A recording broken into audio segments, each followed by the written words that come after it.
Yo, what's up, everybody? Super excited to do another challenge recap with you guys. Whatever brought you this training here today, you're in the right spot because we're going to talk about what it takes to build one of these businesses. Whether you are trying to go from zero to your first deal, or if you're trying to go from $20,000 a month and you would like to make $100,000 a month, what does that take? That's what the Underdog Challenge is all about. So I'm excited because I'm joined by two amazing guests. Mr. Jonathan Smith out of the DMV market. He was able to do quite a few deals. I'll let him tell his story. And we're able to work with Mr. Chris Clowers, who was able to get his first 3 contracts during the challenge too. And he's got one going on right now that should close probably middle of October. It's a foreclosure deal, really interesting deal. But I'll let you guys hear his story as well. All right, let me go ahead and bring on Mr. John Smith. How we doing, man? What's up, man? How we doing? How we living? What you got going on today? Happy afternoon. Good evening.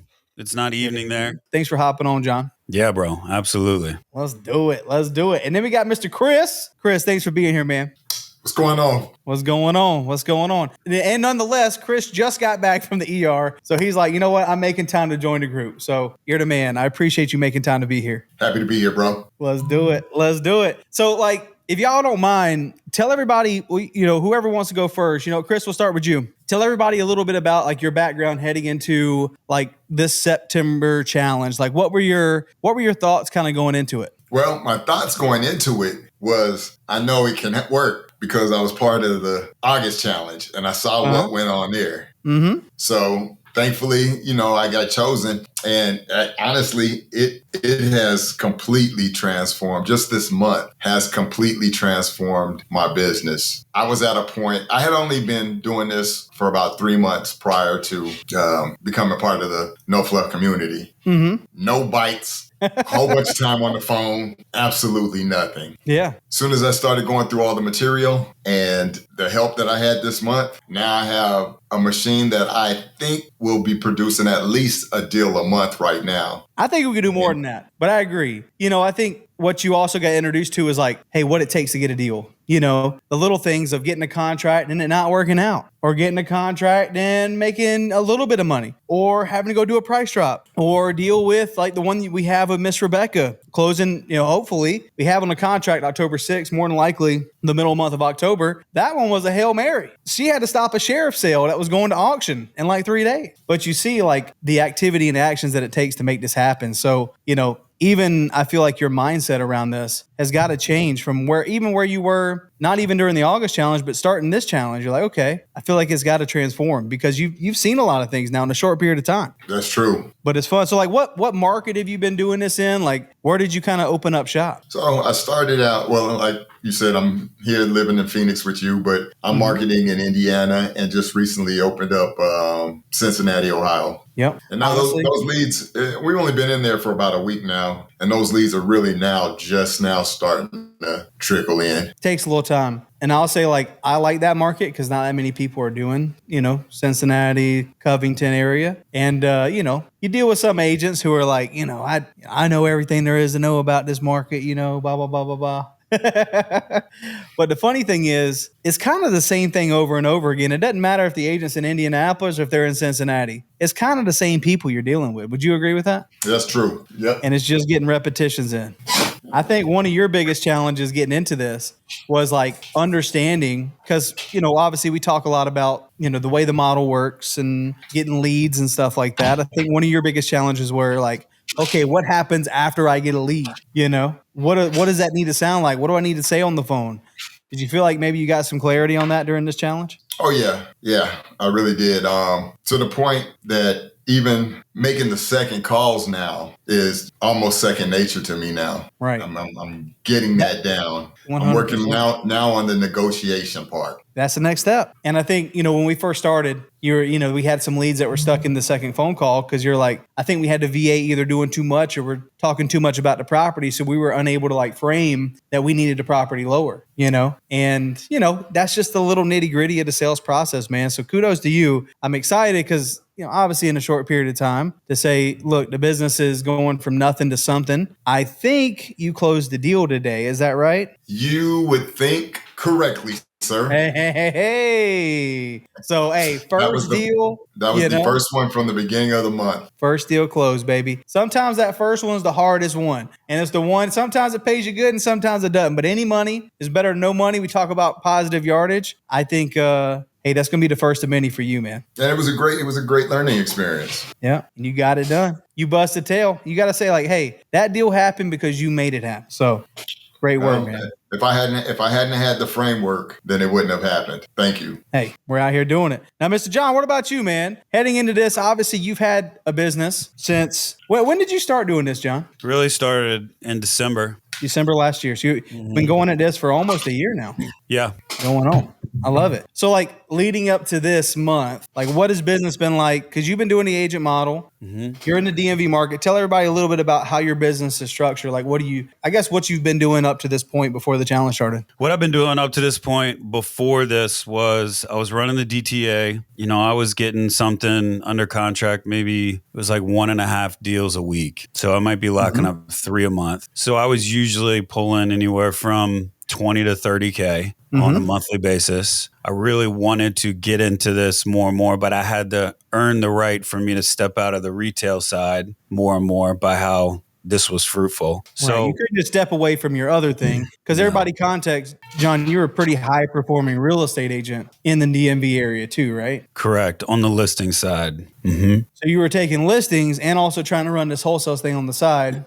Yeah. But you couldn't just drop the listing part because we got families to feed, we got stuff going on. You couldn't just be like, I want to go all in. That's right. That's right. So we discussed earlier, it's like you had a certain number that you wanted to hit even before this challenge, like earlier this year. Like how has it been trying to hit that number? Obviously, like the deals that you've been doing is with agents. Like what does that look like? So what I've been watching and grateful for, and have a lot of this is to thank you for the system you built, the coaching you provide, is I've seen a slow and steady upside up and to the right. And then when it got to September, it was like a hockey stick. And so that was amazing. September's been best month I've ever had in any business I've ever done. But it's just been awesome to be able to see the incremental progress over the months where I'm seeing my monthly gross income going up and up and up, starting to pace. And then we had a breakout month. So that's been great. A couple things I learned, but yeah, exactly. So it's been good. So far this year, so everybody, like context,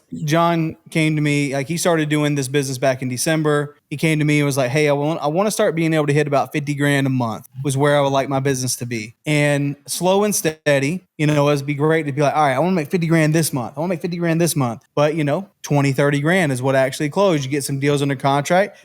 They don't work out. But the ones that actually closed, you said you're sitting somewhere around 20, 30, and then add a little bit.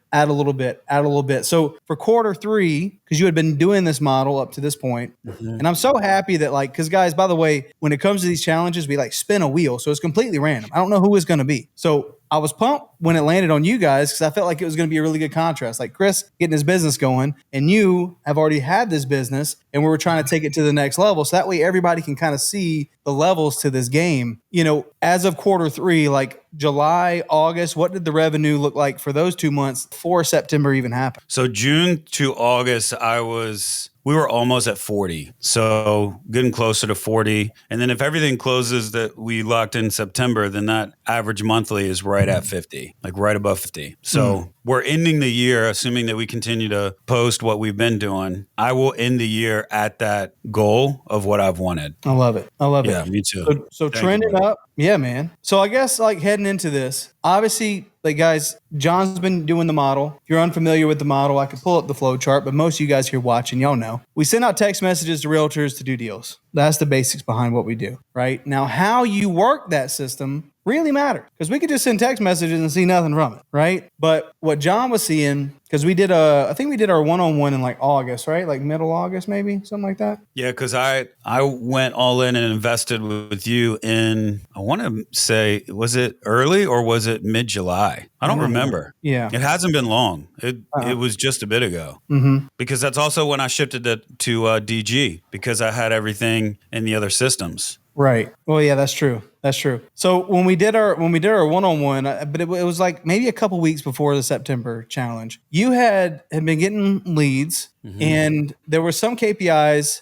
Maybe you were tracking them, maybe it wasn't as clear as what it is today, but you were getting the leads. And by the way, John, like, how many people work in your business? Like, what does it look like? It's just me and a VA. Just John and a VA. Okay. So not some big, massive operation. I try to tell people these numbers and stuff, and it's like, yeah, well, you got 3 sales guys, you got a dispo person, you got all this stuff. Make no mistake, these 2 guys you guys see here on the stream, they work their tails off for what they've accomplished this month. There's no days off, right? But John, with you and the virtual assistant, you guys were already sending text messages. You guys were already getting leads. You've obviously already been doing deals. Always look for little places to optimize, right? Scale. When we talk about, hey, I want to go from, 20, 30, 40 grand a month, I want to scale that. I want to go to 100 grand. Scale is another word for optimize, right? We can't scale. People make a mistake is they try to scale something before it even exists. So the first thing that we try to do is just create a bunch of activity, create a bunch of action, start doing a deal or two, and then we can optimize from there. Then we can scale from there. So you already had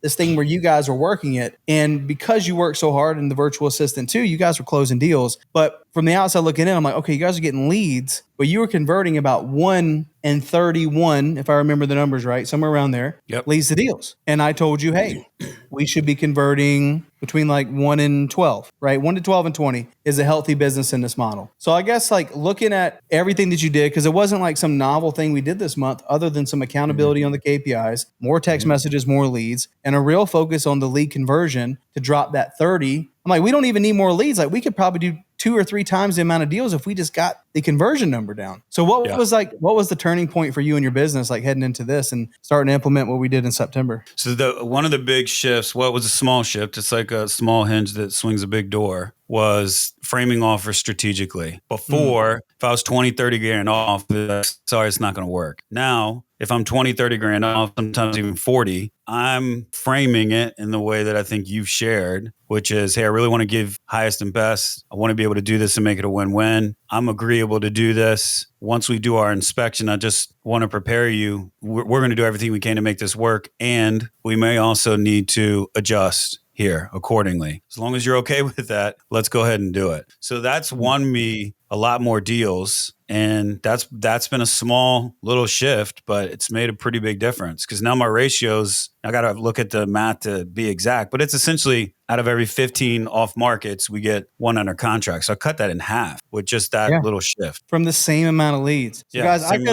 could have looked at John's KPIs and been like, all right, we need more leads. We want to make more money. Let's get more leads. But clearly it wasn't more leads. In fact, if we would have got more leads in his business, it may have made things way worse. He would have probably it may have broke the whole entire thing. Instead, it was looking at like, okay, well, we got enough, but we understand where a healthy business should be sitting. In fact, I think you could probably do better than 1 in 15. We could probably get that down to 1 in 10 eventually. Yeah. But little things, again, can change the complete outlook of the entire business. So like, for example, what John was talking about with the whole framing of an offer, when it comes to the song and dance of, and I'll show this with you guys one time because we've done this a few times, but let me share it with you. So in this is very important for you guys. If you guys are working deals with agents, you got to do this. You got to do it. You got leads coming in. You're categorizing your leads into tier 1, 2, and 3. If you're not picking up the phone and talking to your agents, you're missing out. Now I'm talking about talking to everybody. If they gave you an off-market property, great. My conversation with the agent is geared towards the property they gave to us. We're looking for off-market, ugly, and asking lower than Zillow's estimate. Like that's the leads that Chris and John got this month, right? But naturally, after you've worked through your off-market ones, because there's not only going to be so many, talk about 30 to 40% of your leads off-market, like it's not uncommon for this to be like 20% off-market some days. 1 in 5 leads you get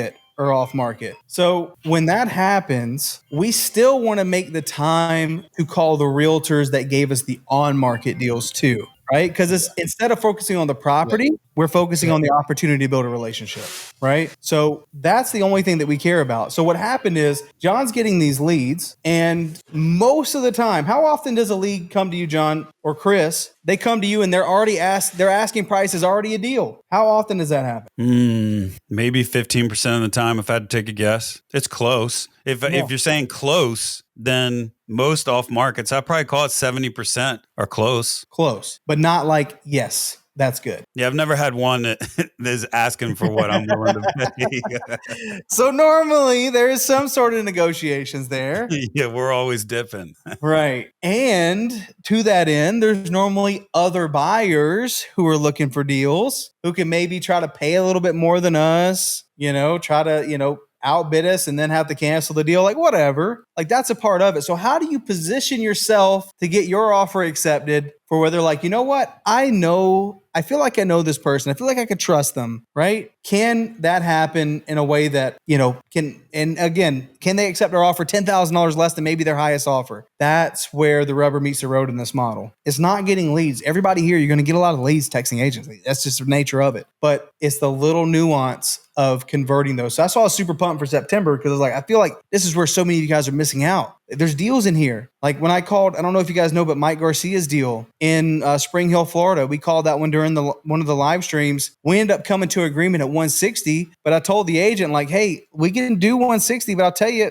more than likely, I might have to do a price adjustment after inspection, but we could put it there and we could try it out. And lo and behold, after inspection, we were able to, our highest offer was 157 and we had it at 160. But it was a really simple conversation for Mike. Mike, if you're watching, he had a really simple conversation with the agent, was able to drop her down to 145 and create a $12,000 assignment fee, right? But if I had not got that deal and framed it that way, that deal would have probably never happened. If I would have let out the gate with like, hey, we could pay 145 for this one, they'd be like, yeah, we're going to put this on market. We're going to go list this, or we're going to go try to get a higher offer, right? But by doing it that way, they can understand why we're coming in at a certain price. And it's all about framing, right? So Mike says, yes, sir. So like that deal's assigned. So shout out Mike real quick, everybody chat. Shout out Mike. Got his first deal. That's assigned for 157. So we're rocking and rolling. So that's the little stuff. So like for you guys heading into this, I talk a lot about leads. Everybody loves the idea of getting more leads in their business. Like Chris, what was like, obviously there's a lot of things you already had leads kind of coming into this. You were already doing this for like, a couple months before we even started the challenge. Like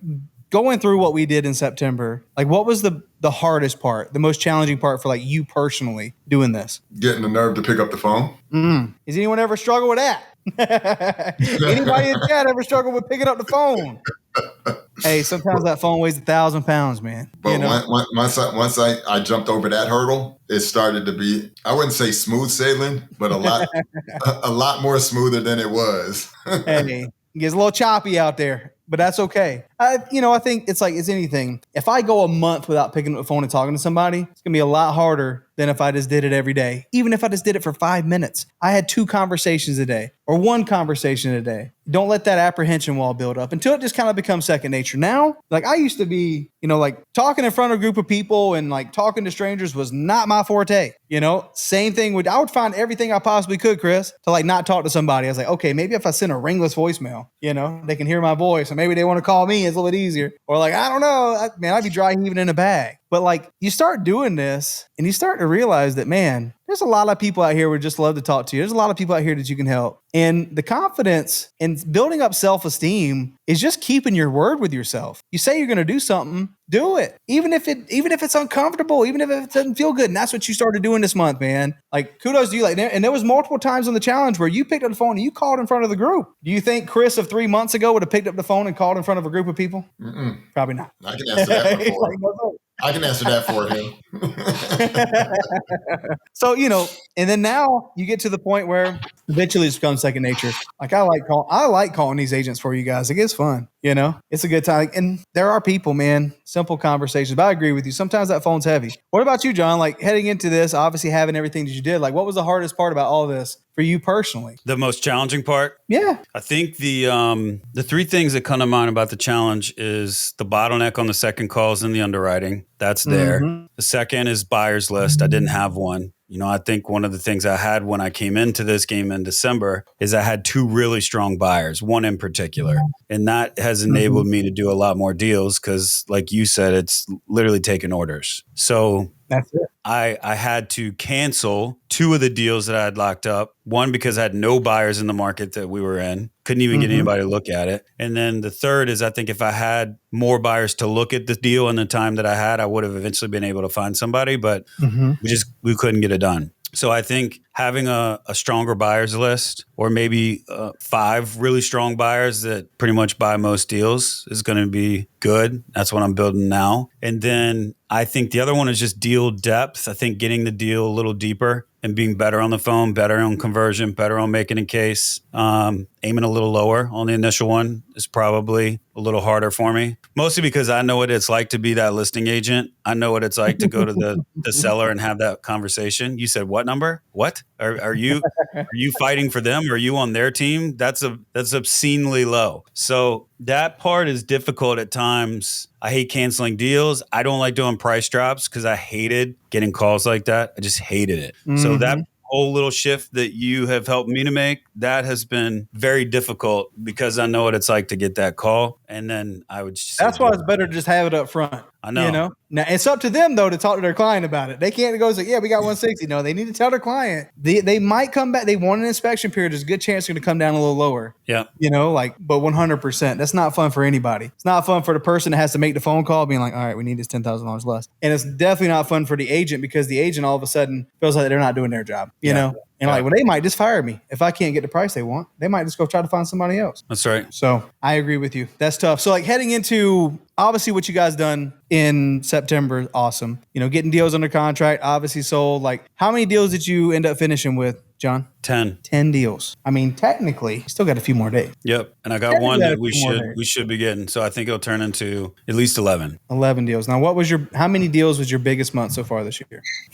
I think it was 4. If it's not 4, it's definitely 3. It's one of the two.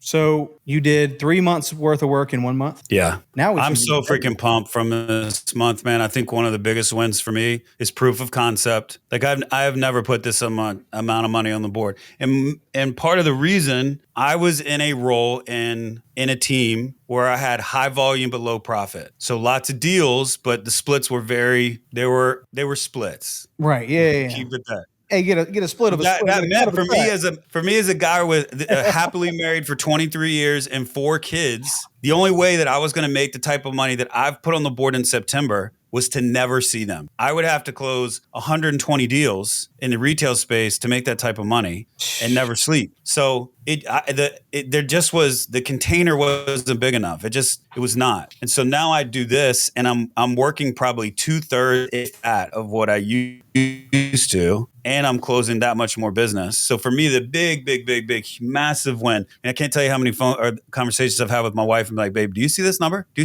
you see this? Guess what I got today? Do you believe this? This is crazy.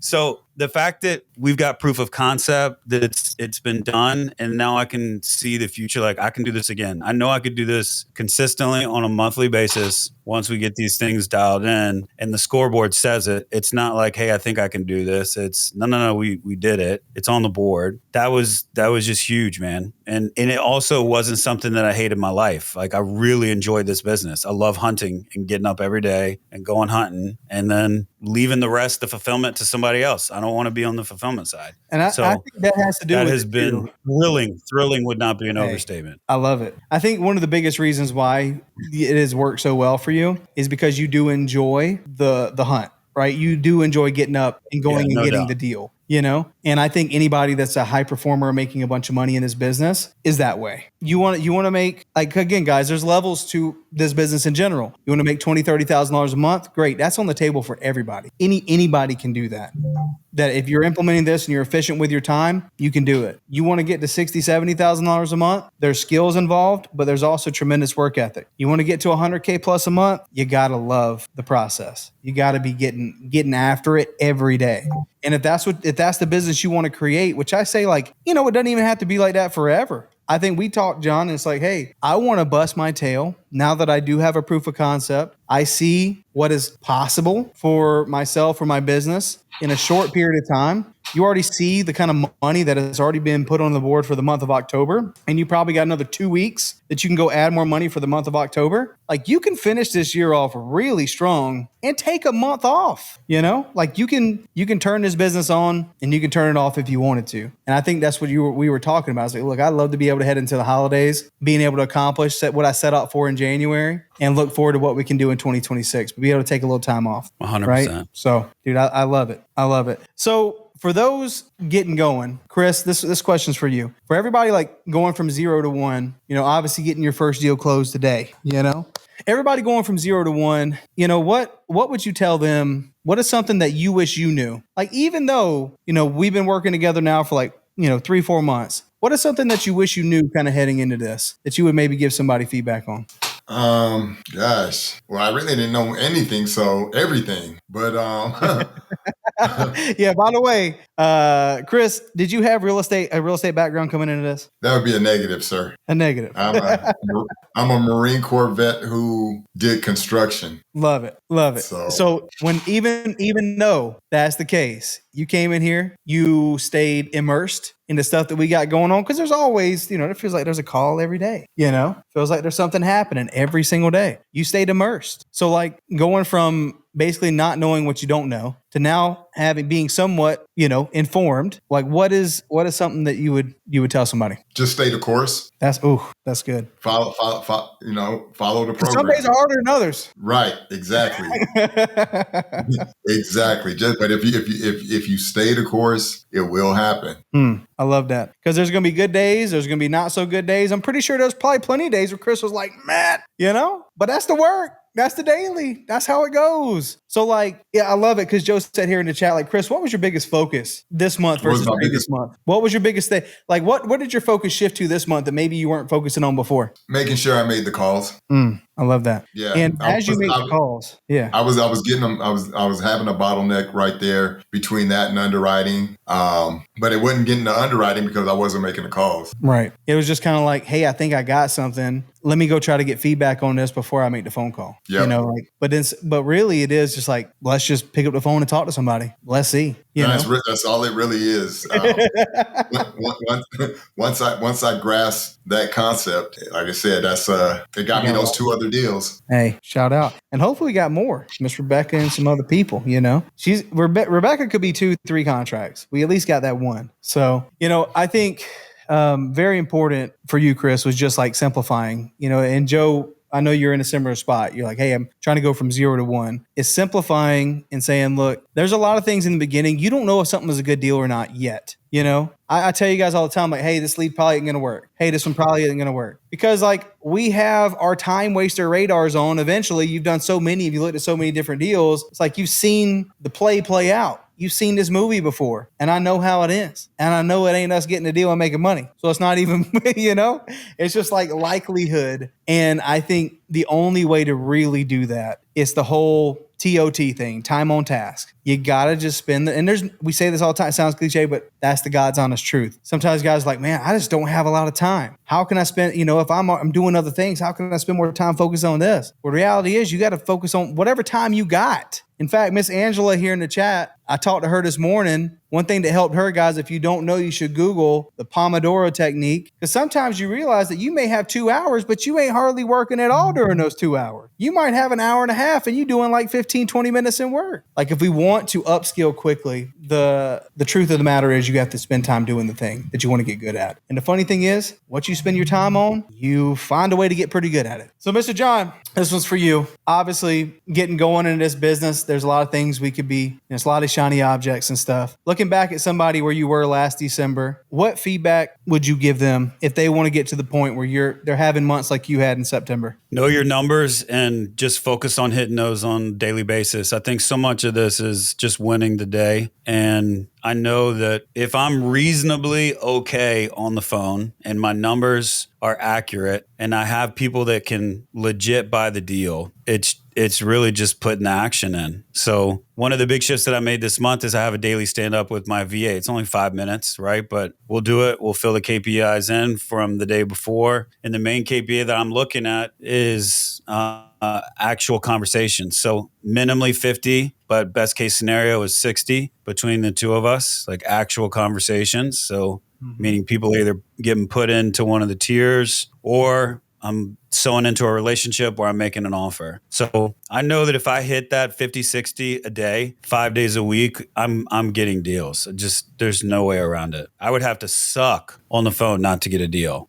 And I've just been doing even this if you game did, on you're the pretty retail good if you side hit those numbers daily. way too long not to be able to get deals. So that's what I would say. I think gamifying it and looking at it as a scoreboard, that's how I look at my days now. So I have a number system and I have an ultimate number goal that I want to get to a day. So I have a number attached to a phone call. I have a number attached to a ratified contract. I have a number attached to an agent getting put in the system. And so I'm just trying to make it a 10-point day. Each one of those has a certain point. As soon as I get to 10, I can make the decision. I can leave, I can close down, I can go be with the family, or maybe I'm midweek and I've already hit the numbers for the week. I could chill if I wanted to, or I could enjoy playing with the lead and run up the score even more. So that helps me pay attention to it on a daily basis and keep focusing on the process without getting too attached or distracted by the outcome, and just trust that eventually those numbers will fall. Hey, good man. I got to get in traffic. All right, Mr. Chris. Thanks for being here, man. You the man, Chris. We'll talk to you tomorrow, John. Good luck. All right, we'll see you there. You Yeah, too, good luck brother, for the man. Cardinals, man. But I agree. I love the idea of saying, hey, gamifying really works. If you guys have not read Atomic Habits, that's one of the biggest things in that book. At least one of my biggest takeaways was creating small games with yourself, track results and just help stay consistent. So I love the whole 10-point idea. Maybe you have to make a little graphic on that so everybody can see that, but that's great. Because the whole time you're talking, I'm just thinking about a scoreboard. Yeah, I do. I got a spreadsheet. But you're a numbers guy, and I love it because numbers create predictability. If you guys are new in just business in general and working for yourself, like the more things you track, the more chances you have at winning. Like if I'm tracking 15 different things on a daily basis, maybe that's not sustainable long term, but I can find yesterday I worked for an hour. Today I worked for an hour and 10 minutes. That's a win. If I wanted to track how much time on task that I had in a given day, maybe it wasn't even around calls or text messages and all these other things, but just starting to keep score with the most important things you could be doing in this, it really matters. So we track how many text messages we send, how many conversations we have. From the conversations, how many off-market leads did we get? And from the off-market leads, how many offers did we make and how many deals did we get? So we can see all the different opportunities to grow within there. So from where you're at, John, what's the game plan to scale from here? Game plan is goal of 6,000 agents in the system, consistent 100K months, and then build out the team as required to that. I just know that I want a low volume, high profit business. I do not want a lot of overhead. I do not want a lot of people manage. I remember when I was a pastor at a church of over 4,000 and I loved what I did. I loved leading and taking care of people. But when you have that many people to take care of, you only need about 24 hours before you realize you can't do it. So I've been from massive churches to little churches. I helped lead a huge real estate team that is unreal the amount of time you have to put in just to doctor deals and to manage people. I want a very lean business where it's me, maybe 1, 2, max 3 other people, and everybody's a killer. And I don't have to actually push people to do something. So that's my goal. Stay lean, stay profitable, be able to have margin to hang out with my family and do a lot of other stuff that I like to do on the side, like ministry and leadership and all those things. And I know the number 6,000. That's what we're shooting for. And we'll hit those months. I love it, man. Well, I'm pumped to see you get there. I know you will. You bust your tail. You're a great leader. I'm sure anybody who gets a chance to work with you is going to get a tremendous amount of value from that too, just learning from you and being a part of that. You talked a lot about a lot of different strategies that you're going to start implementing in your business to nurture and build out that 6,000 and build out that steady base of people that are bringing you deals every single month. This upcoming month of October, I think is going to be really good for you because it's all around disposition, which I think is going to be the next step for your business as you branch out and start doing these deals in, the greater state of Virginia and all the places that may be outside of the scope of your current buyers. So excited to kind of see you build out your buyers list, because if you can do the kind of damage that you were doing with just a handful of buyers in Maryland area, just imagine what it's going to be when you start adding another 15, 20 people across the state. Right on, man. I think one of the big wins too, I was doing the numbers on this. I mentioned this the other day, but not only did we get these deals on the board, but I'm also buying a 7 unit. That 7 unit, if I include that money in the stuff I put on the board, is going to double that number. And I'm playing the actual, that's why I have this behind me. I mean, this is attached to a vision that I haven't talked about. The whole reason why I got into real estate, maybe that's for another day. But what is that? Tell me about it. Just give me that's give me a just rundown. a Monopoly card. That's the Illinois Avenue. So my wife got that for me as a gift. Apparently, if the stats are right, Illinois Avenue, if you get it, it's the most in demand part you can be on the board. If you own that card, you're more likely to get it. Is. Yeah. So it's like 29%, I think. I saw the stats. So they're 29 or 31%. I always try to get the oranges, man. Put hotels on the suckers, you win the game. So I got into real estate so I could play the real game of Monopoly. It started first in the retail space, but now that I'm in here, this is all merging, right? So not only am I getting deals done and flipping deals, but now we're buying property. And I'm going to be able to buy these 7 units with zero of my own money in the deal. I should be able to take 40K out tax-free and grow my net worth by 80 grand. And the only way I've been able to do that is because I know how to find deals. You talk about all the time, build a deal finding machine. That's what this is. So now if you build something like this, I've been only doing it for this long, you get to cherry pick the deals. So that's exactly. That is money. Knowing how to find the deals and how to structure the deals. Plenty of people with money that you bring it to them first. Just like, sure, we'll keep you in it. You know, and if you're a good hunter, there's plenty of money that will flow to you because you can find the deal. Exactly. And that's the reason why we preach it, man. And you're living it. So like $80,000 in net worth added onto the deals that you did this month and a $40,000 write-off on your taxes and start building out a portfolio. Come on, and we get, and that in the $1,200 a month in income after expenses. That's wild, Matt. Come on, Beard. Woo-hoo-hoo-hoo. That's crazy, man. That's crazy. And hey, this is out there for anybody, man. That's what I love about the opportunity that is real estate. It is for anybody willing to put into work to learn and implement. It ain't easy or else everybody would be doing it, but it's out there for anybody, man. And excited to see, you obviously implementing this, putting deals together, wholesaling, and now building out your portfolio too, being able to actually buy properties. Is this your first acquisition like this for the year? Of the year, yes, but not my first. But of the year. I love it, man. I wasn't making enough money before to feed a family of 5, save a little bit of money, and then buy properties. Well, look, I appreciate you taking the time and being here. I'm excited to see where your business goes. Like in 3 months, we got to do another one of these. And so all right, how do we finish the year? Where are we at? Sounds good to me, man. I'm pumped to see where you're at with everything. So reminder for everybody, if you're watching right now, we do have the October challenge starting next week on October 1st. Big emphasis on building out your buyers list so you can dispo and sell more deals and retain more profits like what we're talking about here. So guys, I appreciate y'all so much. Thanks for being here. John, I know it's late. Thank you for spending time with me, man. Super pumped to see what you're able to accomplish. And I can't wait to see where you go from here. Thank you, boss. You got it, man. All right, everybody. Y'all have a great night, okay? I'll see you next time, and I'll see you soon. Bye.